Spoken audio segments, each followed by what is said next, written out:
Viernes por la mañana. La misa de 7 ya terminó. Las bancas están vacías. El sacristán apagó algunas velas del altar y empezó a recoger los libros.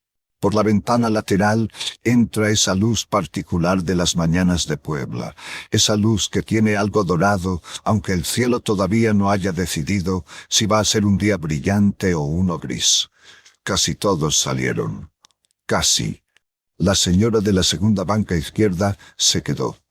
Siempre la misma banca, siempre el mismo lado. El sacristán ya lo sabe, así que espera. Sabe que ella saldrá cuando salga, y que si le dice algo para apurarla, va a recibir una mirada que no vale la pena ganarse antes del desayuno. Ella tiene el rosario enrollado en la mano derecha.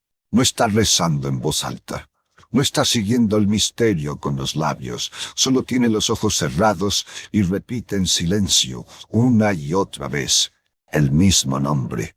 El rosario corre lento entre los dedos, pero no es el misterio lo que la mueve, es el nombre, solo el nombre, pronunciado hacia adentro, como si el nombre solo ya fuera la oración completa. Yo la vi así muchas veces en los años en que celebré en esa parroquia. La primera vez pensé que estaba rezando de una forma particularmente intensa. La segunda vez pensé que algo grave había pasado. La tercera vez me senté a esperarla en el atrio cuando salió. Le pregunté cómo estaba. Me miró con esa serenidad de las personas que llevan tanto tiempo con el mismo dolor que ya no se les nota en la cara. Me dijo, bien, padre Marcelino, rezando. Le pregunté por quién. Tardó, y me dijo el nombre de su hijo. Años después, entendí que esa mujer estaba haciendo algo que no tenía nombre en ningún manual de espiritualidad que yo hubiera leído en el seminario. No era solo intercesión, no era solo petición. Era la oración de alguien que ya no pide con palabras, porque las palabras se le acabaron hace tiempo. Alguien que ya solo puede sostener el nombre en los dedos y dejarlo ahí, frente a Dios, sin explicaciones. Como quien pone algo demasiado pesado sobre una mesa y dice, ya no puedo más con esto. Aquí está. Es tuyo. Escúchame esta mañana, porque lo que voy a decirte es la pregunta que tú llevas dentro y que no te has atrevido a hacerle a Dios de frente. No porque sea una mala pregunta, sino porque es tan honesta, tan profunda, que da miedo pronunciarla en voz alta. La pregunta es esta. Rezo por mi hijo todos los días. Llevo meses rezando. Llevo años rezando. Y él sigue igual, sigue tomando ese camino que lo destruye. Sigue en eso que me parte el corazón cada vez que lo veo. ¿Por qué no escucha Dios esto? Esa pregunta. Esa que guardas, porque sientes que si la dices en voz alta, suenas como alguien que no tiene fe. Suenas como alguien que duda, y tú no quieres dudar. Tú lo que quieres es entender. Esta mañana voy a responderla. No con un sermón, no con palabras vacías de las que ya escuchaste demasiadas, con lo que Padre Pío enseñó, con lo que Santa Mónica vivió, y con lo que yo aprendí en más de 18 años acompañando madres que rezaban sin ver resultado. Porque hay algo que nadie te ha explicado sobre cómo funciona la oración materna. Y hasta que lo entiendas, vas a seguir midiendo tus rezos con el instrumento equivocado. Vas a seguir esperando lo que la oración no puede hacer, y sin ver lo que sí está haciendo, aunque tú no lo percibas todavía. Voy a empezar con algo que Padre Pío dijo, y que sus hijas espirituales en San Giovanni Rotondo repetían entre ellas cuando alguna llegaba desesperada. La oración es la mejor arma que poseemos, la llave que abre el corazón de Dios. La llave que abre el corazón de Dios, no el corazón de tu hijo, no la decisión de tu hijo, no el libre albedrío de tu hijo, el corazón de Dios. Esa distinción lo cambia todo. Y hay algo más que Padre Pío decía, con esa tranquilidad firme que tenía para decir las cosas que más dolían escuchar. Reza, espera y no te preocupes. La inquietud es inútil. El Señor misericordioso escuchará tu oración. La inquietud es inútil. Esas palabras no son consuelo barato. No son el todo va a estar bien que te dicen cuando no saben qué más decir. Son una instrucción espiritual muy precisa de alguien que entendió la mecánica de la oración de una manera que muy pocos en la historia de la Iglesia han entendido. Pero antes de llegar ahí, necesito nombrar el dolor exacto que sientes, porque si no lo nombro bien, nada de lo que diga después va a llegar al lugar correcto. El dolor que sientes no es el dolor de la madre cuyo hijo se fue. Ese también duele, y ya lo hablamos en otro momento. El hijo que ya no llama, que ya no visita, que vive su vida sin voltear. El dolor que sientes tú hoy es diferente y en muchos sentidos más difícil. Es el dolor de ver a tu hijo presente, de verlo llegar a la casa, de verle la cara, de escucharle la voz, y al mismo tiempo de verlo tomando decisiones que te parten el corazón, que te destruyen por dentro, que van en la dirección contraria a todo lo que le enseñaste, a todo lo que rezaste, a todo lo que pusiste en él desde que era pequeño. Puede ser las drogas.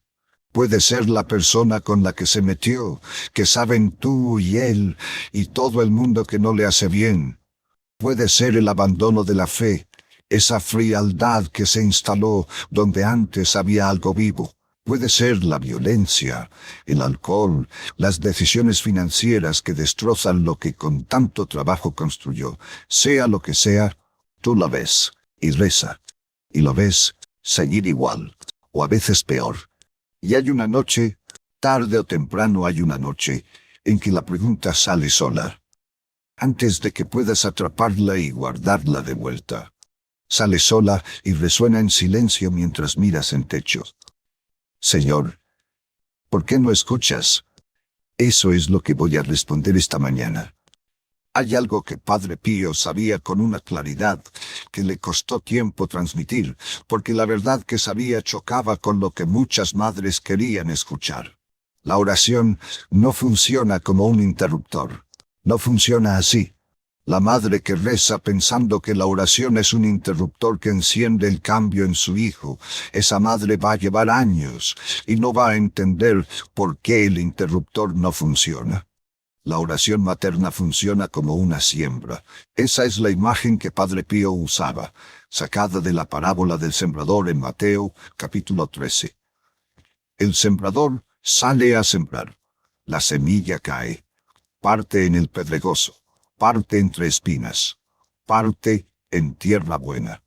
Y el sembrador no se queda ahí parado mirando la tierra, esperando ver brotar algo mientras siembra. Siembra y confía, siembra y sabe que la semilla está en la tierra aunque no la vea crecer. Sabe que hay un proceso que ocurre en oscuridad, debajo de la superficie, que nadie puede ver y que nadie puede apurar. Eso es lo que hace la oración de una madre. Siembra en el alma de su hijo, siembra en silencio, siembra en oscuridad. Siembra en un lugar donde ella no tiene acceso visual, donde ella no puede medir el progreso, donde ella no puede confirmar que algo está pasando. Y la tentación más humana y más comprensible del mundo, es concluir que como no se ve nada, no está pasando nada. Padre Pío se sentó frente a esa tentación muchas veces, con madres exactamente en el lugar donde tú estás. Y lo que les decía no era consuelo fácil, era la promesa más exigente que existe. Dios siempre llega a tiempo, pero nunca antes de tiempo. Nunca antes de tiempo. Hay un tiempo marcado para el alma de tu hijo, un tiempo que ni tú, ni yo, ni nadie puede forzar desde afuera. Un tiempo que Dios conoce y que la oración de una madre está construyendo desde hoy, aunque ella no lo sepa, aunque ella no lo vea, aunque todo a su alrededor le diga que no está pasando nada. Necesito decirte algo que puede ser difícil de escuchar, pero es necesario. Cuando la oración materna se vuelve más persistente, más ferviente, más desesperada, a veces el comportamiento del hijo empeora, no mejora. empeora. Y la madre interpreta eso como señal de que la oración no funciona, como evidencia de que Dios no escucha, como confirmación de sus peores miedos. Padre Pío enseñó algo completamente diferente sobre eso.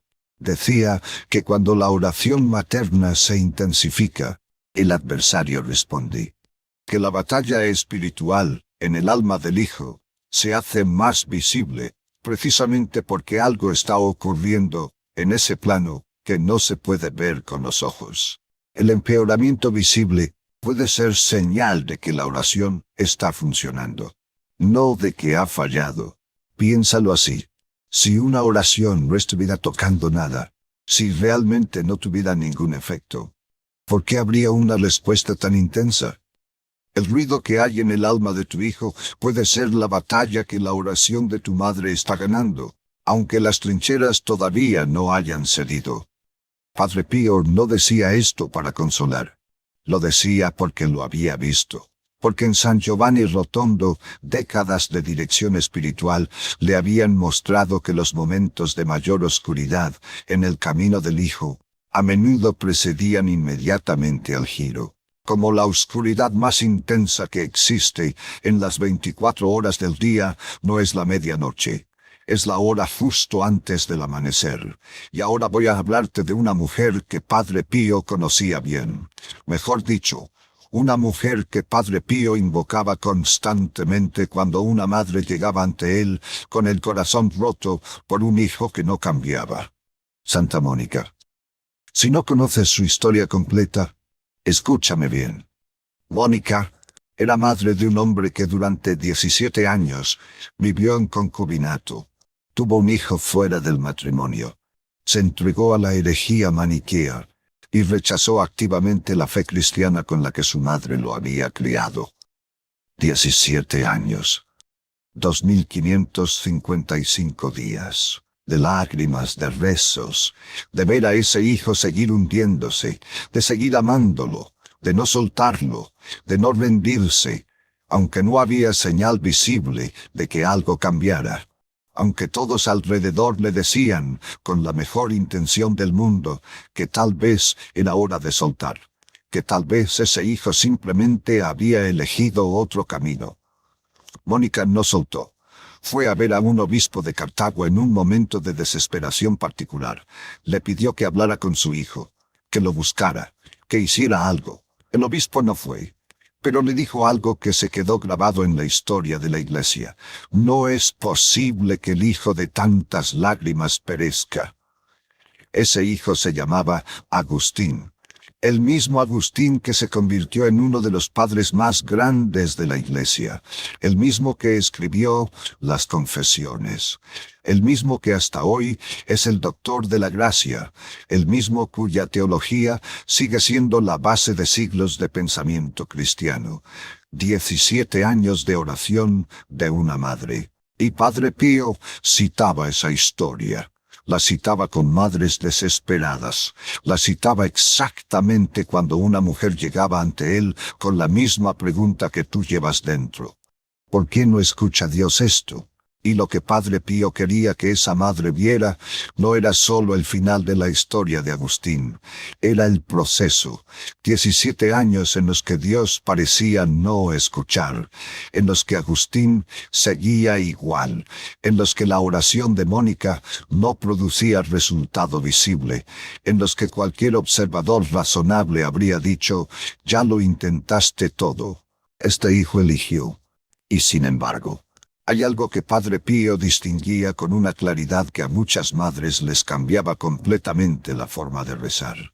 La diferencia entre dos tipos de oración.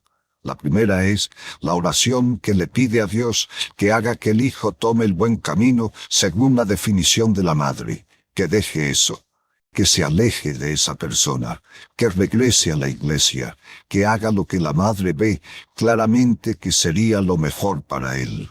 Esa oración choca con el libre albedrío, porque Dios, en su plan de amor, dio al ser humano la libertad de elegir. No la dio a medias, no la dio con asteriscos que dicen, excepto cuando tu madre reza muy insistentemente. La dio completa. y no la toma de regreso. Por eso esa primera oración, la que pide que el hijo haga exactamente lo que la madre quiere cuando ella quiere, a menudo parece no funcionar. No porque Dios no escuche, sino porque lo que pide choca con algo que Dios mismo estableció y que no va a violar. La segunda oración es diferente. Es la que le dice a Dios: encuentra a mi hijo. No te pido que lo cambies ahora mismo. Te pido que no lo pierdas de vista. Te pido que cada paso que lo aleja sea un paso que tú conviertas en un camino de regreso.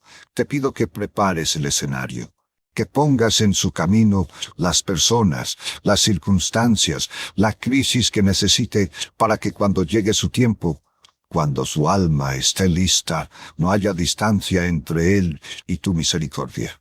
Esa oración no choca con el libre albedrío, la deja intacta y trabaja alrededor de ella. Padre Pío lo decía con una distinción que sus hijas espirituales recordaban durante años: la diferencia entre la voluntad que pides y la voluntad que Dios sabe que necesitas. Una madre que reza pidiendo que su hijo haga lo que ella quiere, está rezando por su propio alivio. Comprensible, humano, pero limitado. Una madre que reza entregando a su hijo a la voluntad de Dios, pidiéndole a Dios que lo encuentre por el camino que solo Dios conoce. Esa madre está rezando desde un lugar completamente diferente, desde el único lugar donde la oración materna tiene acceso al alma de un hijo libre. Quiero contarte algo que sucedió un viernes por la tarde en Cholula, en el año 2005. No lo cuento muchas veces. Hay historias que uno guarda para los momentos exactos en que alguien las necesita. Esta mañana es el momento. Una mujer entró al despacho parroquial sin avisar, pasadas las 4 de la tarde. No lloraba. Eso fue lo primero que noté. No lloraba. Que eso ya se le había acabado hace años. Lo supe inmediatamente por la forma en que caminaba. Hay una manera de caminar de las personas a quienes el dolor ya no les sorprende. Ya lo integraron. Ya aprendieron a llevarlo como quien lleva un abrigo pesado que ya no puede quitarse. Traía en la mano una hoja de papel doblada en 4. La puso sobre el escritorio sin decir nada. Yo la abrí. Era una tabla de cuadrículas marcadas con lápiz. 7 columnas. 52 filas por año. 7 años. 2.555 cuadrículas, cada una marcada. Cada una era un rosario. 7 años de rosario diario por su hijo Rodrigo. Sin faltar un día. Lo tenía todo registrado, como quien no quiere que el trabajo de una vida quede sin testimonio. Se sentó frente a mí cuando me vio mirando la hoja, y me preguntó sin rodeos, sin voz quebrada porque ya no había voz que quebrar: dígame, padre Marcelino, ¿cuándo va a escuchar Dios esto? Silencio. No supe qué responder ese día. Eso es lo primero que hay que decir. No supe. Le dije que iba a buscar, que volviera el lunes. Me quedé esa noche con el epistolario de Padre Pío, buscando no la respuesta correcta, sino la respuesta verdadera. Y encontré la historia de Santa Mónica y la frase del obispo de Cartago: no es posible que el hijo de tantas lágrimas perezca. La llamé el lunes por la mañana. Le leí eso. Silencio al teléfono. Un silencio largo, de los que no están vacíos, de los que tienen dentro algo que se está reordenando. Luego ella dijo: entonces todavía no he terminado. Colgamos. No supe más de ella hasta 3 años después. Llegó a misa dominical con un hombre al que yo no reconocí. Un hombre de unos 30 años, moreno, bien vestido, con esa mirada particular de alguien que acaba de volver de algún lugar difícil y todavía está aprendiendo a estar de regreso. Era Rodrigo, el hijo por el que rezó como si ya estuviera muerto, y que Dios trató todo ese tiempo como si todavía estuviera vivo. Y ese es exactamente el punto al que quiero llegar. Hay algo en el proceso de canonización de Padre Pío en la Posición de 1999 que muy poca gente conoce. Entre los testimonios documentados de milagros e intercesiones de Padre Pío, hay varios que son particularmente llamativos. No son los grandes milagros físicos, son los testimonios de hijos que se convirtieron años después de la muerte de su madre. La madre que rezó durante décadas, la madre que murió sin ver el resultado de su oración, la madre que nunca supo que el hijo por el que lloró toda su vida encontró a Dios años después de que ella se fuera. La oración de esa madre siguió activa más allá de su vida. El hijo que llegó a Dios y que ya no podía preguntarle a su madre cómo lo hizo. El hijo que supo, de alguna manera que no podía articular con palabras, que lo que lo encontró tenía el color de las lágrimas de su madre. Padre Pío lo entendía así. La oración materna no tiene fecha de vencimiento, no expira cuando expira la madre. Se queda en el alma del hijo como una semilla que sigue ahí, esperando el momento exacto en que la tierra del alma del hijo esté lista para recibirla. Y ese momento lo conoce Dios. Solo Dios. No lo conocemos nosotros, no lo conoce la madre, no lo conoce el hijo. Pero llega. Hay algo que el Catecismo de la Iglesia en el numeral 2220 dice con una precisión que Padre Pío habría afirmado completamente.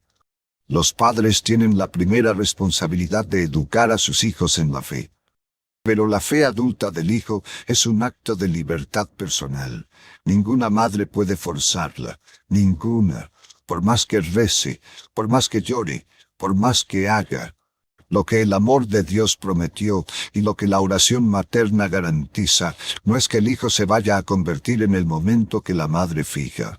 Lo que garantiza es que Dios no se olvida del hijo. Esa es la promesa real.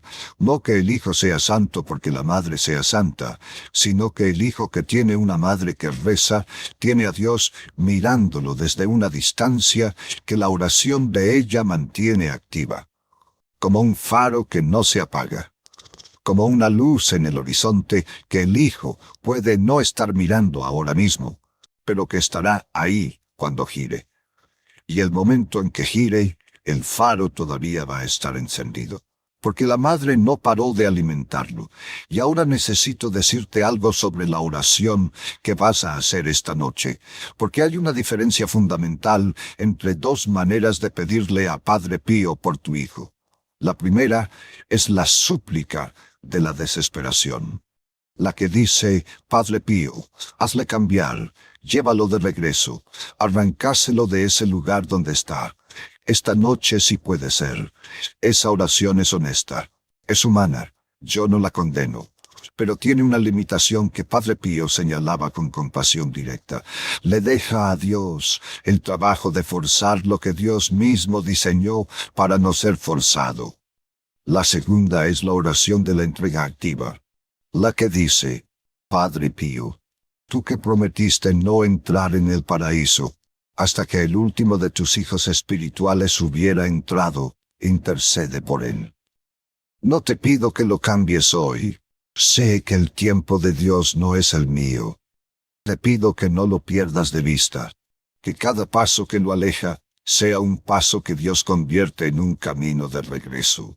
Esa oración trabaja con la naturaleza del alma libre, no contra ella. Le pide a Padre Pío, que hizo esa promesa histórica de no separarse de sus hijos espirituales hasta el final, que extienda esa misma fidelidad al hijo de ella. Y hay algo que Padre Pío dijo sobre su propia fidelidad a sus hijos espirituales, una promesa documentada en lo que sus biógrafos llaman su testamento espiritual. He prometido al Señor no entrar en el paraíso hasta que el último de mis hijos espirituales haya entrado. Hasta el último. Si Padre Pío prometió no soltar al último de sus hijos espirituales, ¿cómo puede Dios olvidar a un hijo cuya madre lleva años de rodillas? Esa pregunta, déjala reposar un momento. Jenny, voy a enseñarte la oración esta mañana. Se llama la siembra del trigo. Está basada en la parábola del sembrador y en la enseñanza de Padre Pío sobre la paciencia en la intercesión materna. El número 40 tiene un peso bíblico que Padre Pío conocía bien. Los 40 días de Jesús en el desierto.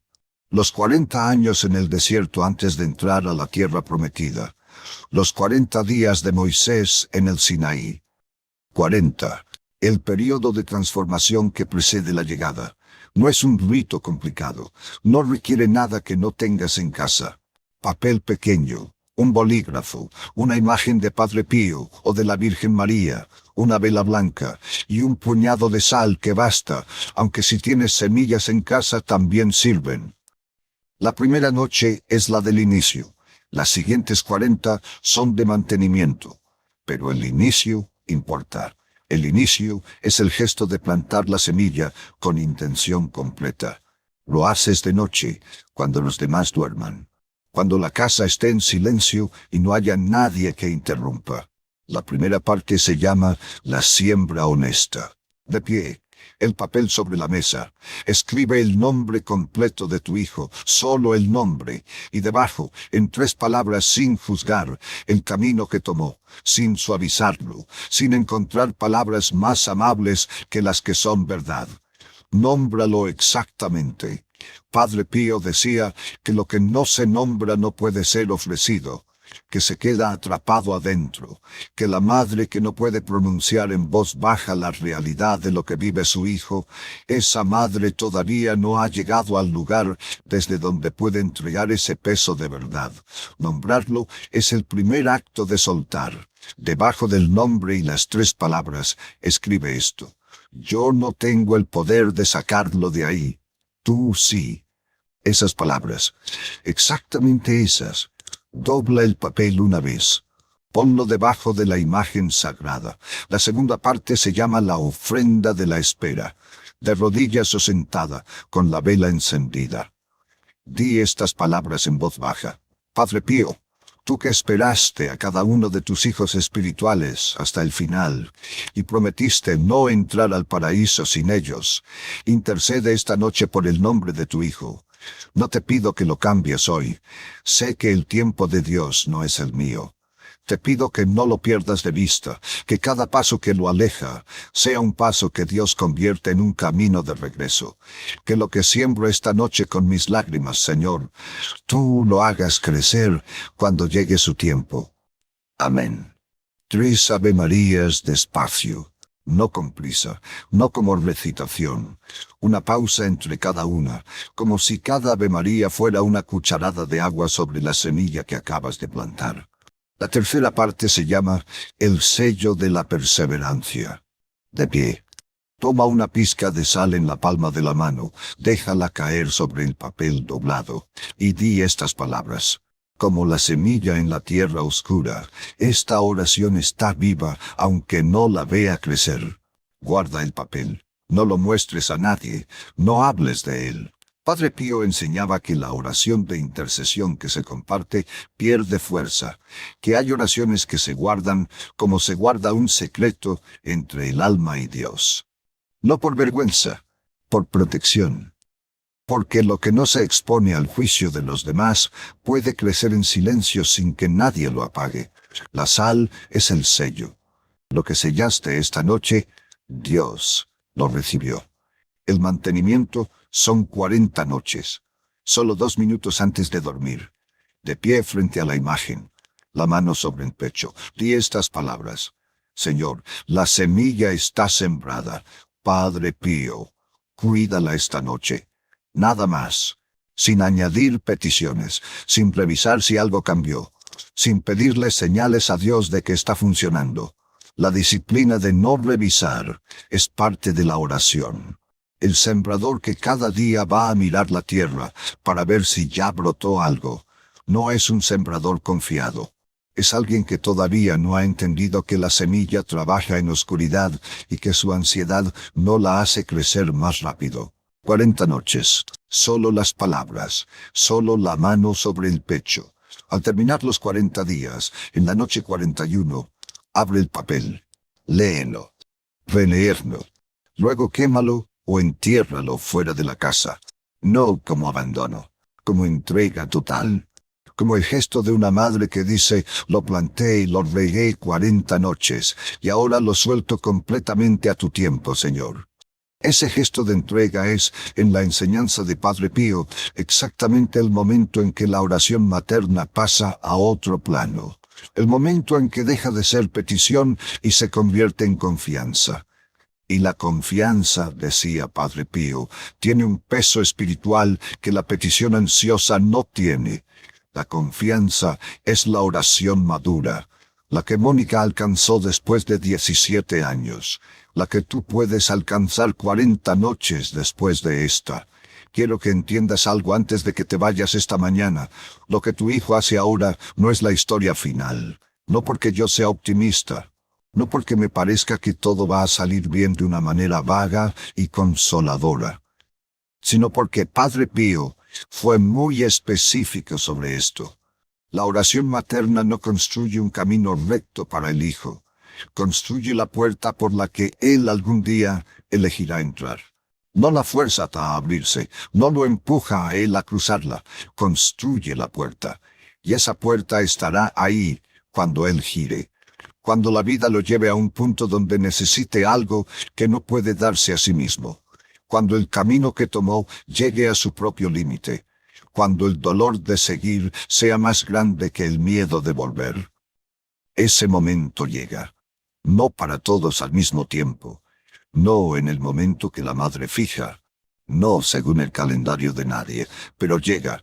Y cuando llegue, la puerta que construiste con 40 noches, con años de rosario, con el nombre repetido en silencio en la segunda banca izquierda de la iglesia, esa puerta va a estar exactamente donde el alma de tu hijo la necesita. Padre Pío lo sabía, porque prometió no soltar hasta el último. Esta mañana la señora de la segunda banca izquierda salió cuando le pareció. El sacristán esperó sin decir nada. Ella cruzó el atrio con ese paso de alguien que lleva un peso que ya no le pesa de la misma manera. Yo no sé qué pasó con el hijo por el que ella rezaba, no lo sé. Pero sé que ella salió diferente de cómo entró. No porque la situación hubiera cambiado, sino porque ella había puesto algo donde debía estar puesto. Lo había dejado en manos más grandes que las suyas. Eso es lo que la siembra del trigo te permite hacer. No cambiar a tu hijo esta noche. Cambiar el lugar desde donde esperas. Pasar del lugar de la madre que mira el teléfono y cuenta los días sin señal, al lugar de la madre que sabe que sembró, que sabe que la semilla está en la tierra y que puede esperar con una dignidad que no depende del resultado visible. Ese lugar es diferente. Padre Pío lo llamaba la paz que sobrepasa todo entendimiento. La paz que no entiende quién la mira desde afuera, que no tiene lógica para alguien que no conoce la historia de la semilla que está creciendo debajo de la tierra que todavía parece vacía. La siembra del trigo empieza esta noche, con el papel, con el nombre, con las 3 palabras sin juzgar, con las palabras de intercesión, con la sal, con la vela, con la primera noche de 40. Que Padre Pío acompañe cada una de esas noches. Que lo que sembraste esta noche no lo pierdas de vista nunca. Y que cuando llegue el tiempo de Dios, que siempre llega, aunque nunca antes de tiempo, el hijo por el que llevas rezando encuentre en su camino una puerta abierta, construida noche a noche, con tus manos, con tus lágrimas, con esa fe que no se dio aunque no vio nada crecer. El hijo de tantas lágrimas no perece. Lo dijo un obispo hace 16 siglos. Lo repitió Padre Pío durante décadas, y esta mañana te lo digo yo. No perece, cuídate esta mañana, y que Padre Pío proteja tu hogar hoy.